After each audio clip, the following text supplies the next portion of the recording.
Welcome to Smash Writing. I'm your host, Justin. This is my lackey, Polly. Polly, I guess you can say hello if you want. I can't imagine I'm carrying. Hello, people. This is why we don't let you talk. So, we covered, in today's episode of discussion, there is an issue that is now going on because AMC kind of made it an issue. Recently... Well, this is an issue. It's a big issue with Warner deciding to put all of their movies on streaming at the same time as they were going to the theaters. Yeah, so we ran into this originally. AMC obviously is the biggest theater chain in the United States, or maybe even the world, not sure. Yeah, I think they are. Whenever time like these decisions are made, AMC's going to have their voice because they are the biggest ones. The issue earlier this year, Trolls went to streaming before the window was closed. So AMC took offense to it. Universal, there was a few that settled it. I mean, and then the problem was, Trolls ended up making a lot of money on the streaming service. Yes. And they were able to recoup and make bank off of the streaming when it looked like it was going to die in the theater. Right. Now we're moving forward is that same issue is slightly different now. It's slightly bigger. And here's why, and yeah, it's bigger because Universal... Warner. Universal struck a deal with the theaters. Universal is not as big as Warner Brothers. No. Warner Brothers is a top contender to go up against Disney. And they have a lot of titles that they just basically told the theater chains... We're putting them on streaming too. Yeah, on the same day. Yeah. Now, you reviewed a film, Becky, that you said you would love to see it in the theater. Oh, I'd still love to see it in theaters. Right. I'll bring the DVD, just play it on the theater.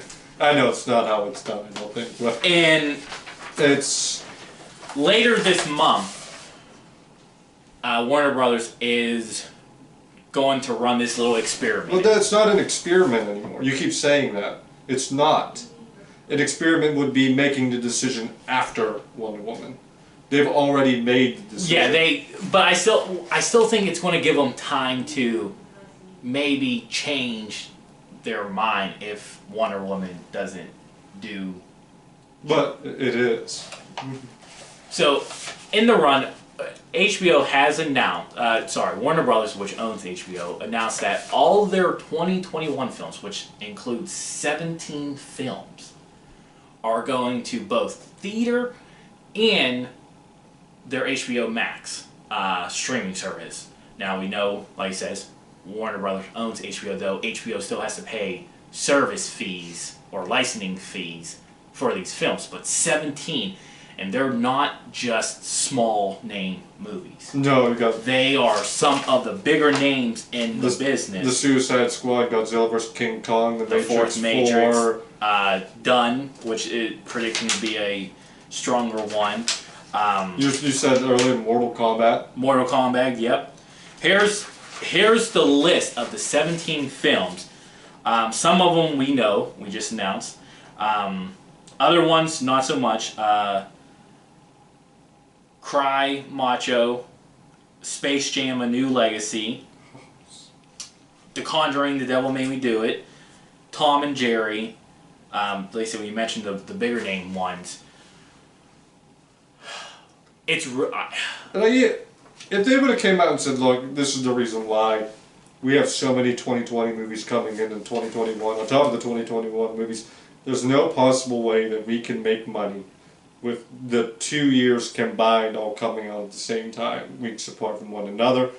We need to put the 2020 movies onto the streaming service." That would be acceptable.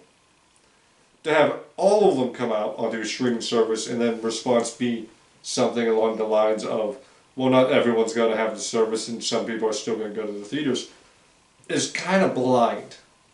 Because while that is true for people like me, it's much cheaper for me to go to the movie by myself because that's how I go to the theater to enjoy myself.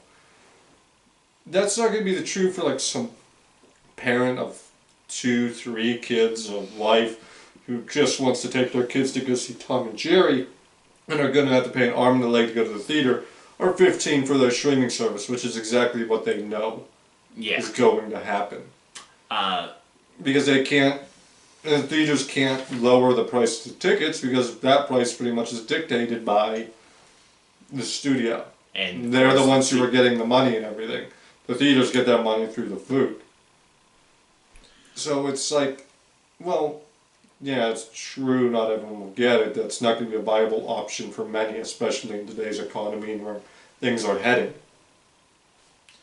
My thing is, honestly, with this whole thing, is the studio is going to lose money. Now, what Warner Brothers is I don't think they are going to lose money. Well, because either you pay the subscription service to their streaming, or you actually go to the theaters.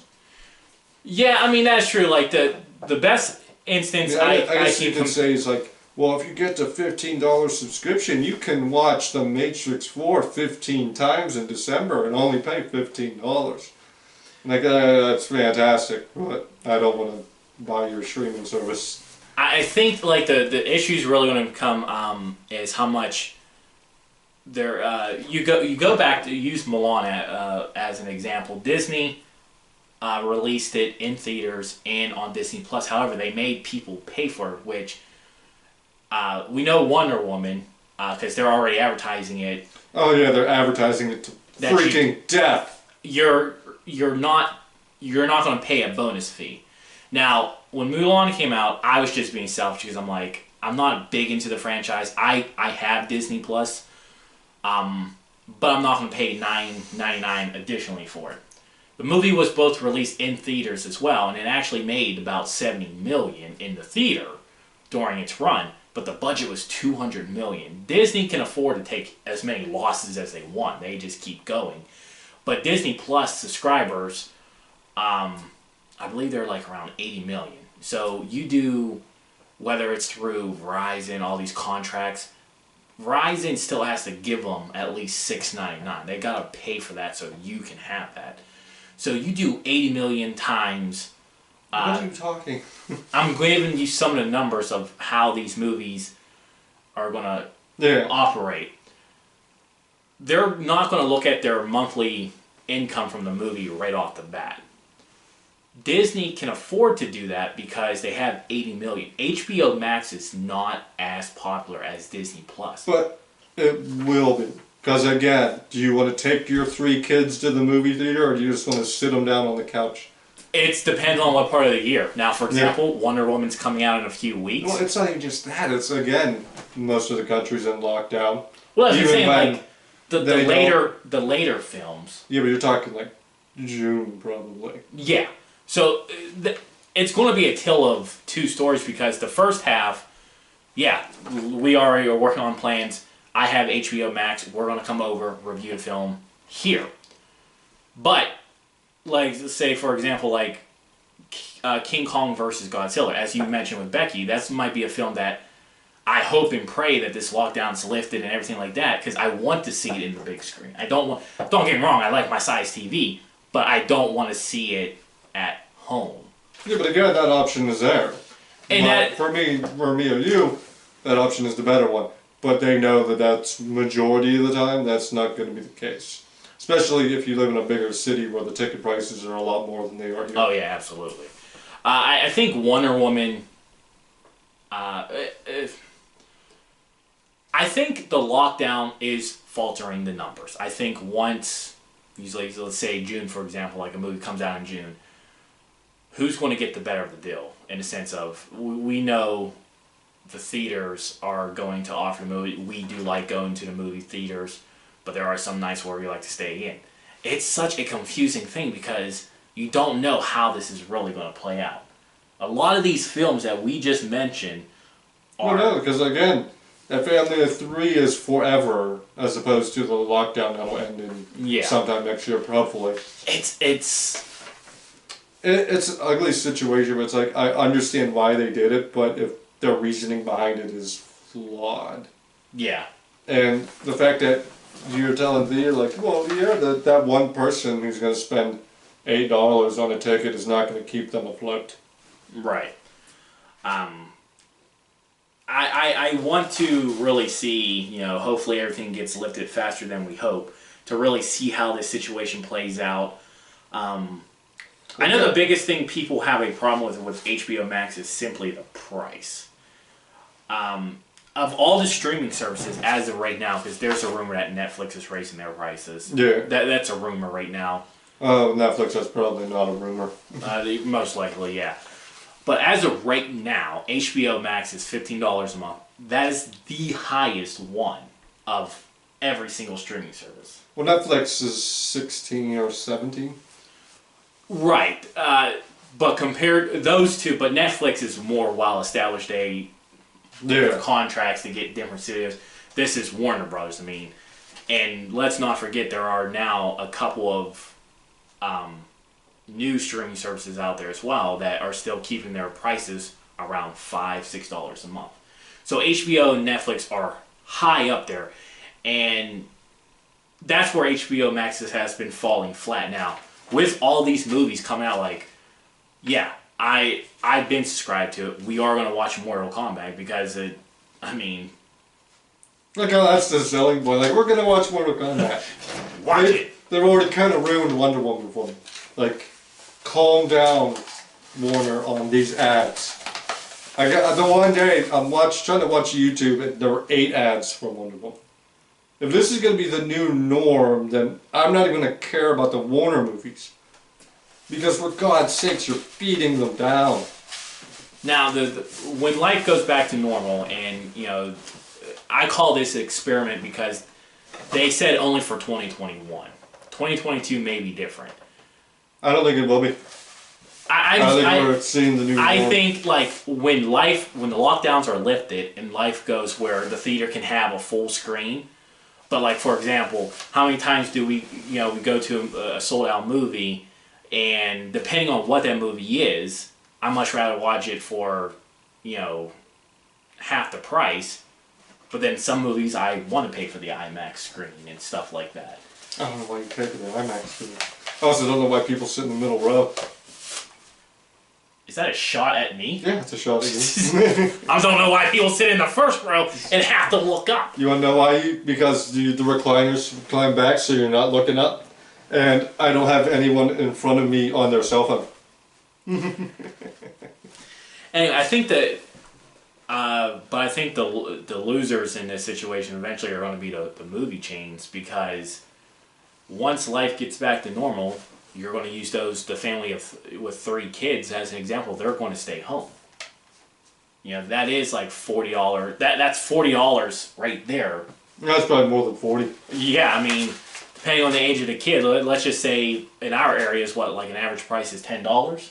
Yeah, probably, to get in the door. Well, actually, no, it's I think the one theater, if you go after 4, it's 12. Alright, so let's say 12 times 4, there you go. Plus taxes, there you go.